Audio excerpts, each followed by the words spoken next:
మద్యం మత్తులో ట్రాక్టర్ నడిపిన ఘటనలో ఓ వ్యక్తి గాయాల పాలైన సంఘటన గజ్వేల్ పట్టణంలో చోటు చేసుకుంది. పట్టణంలోని తూఫాన్ రోడ్ నుంచి ప్రజ్ఞాపూర్ వైపు చేగుంట మండలం మక్కారాజ్పేట గ్రామానికి చెందిన కరుణాకర్ మద్యం మత్తులో ట్రాక్టర్ నడపడంతో 3 ద్విచక్ర వాహనాలతో పాటు ఒక ఆటోను ఢీకొన్నాడు. ఈ ఘటనలో ప్రజ్ఞాపూర్కు చెందిన శ్రీరామ్ దినేష్ చేతి విరగడంతో పట్టణంలోని ప్రభుత్వ ఆసుపత్రికి తరలించారు.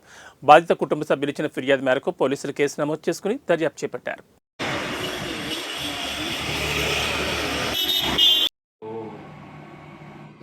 अरे नहीं बाइक बचाइए।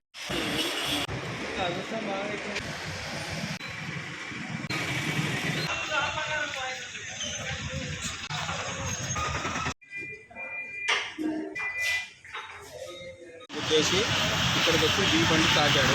ఇక్కడ నుంచి చౌరస్తా మీద ఆపడానికి వెళ్తే అక్కడ గుద్దాడు.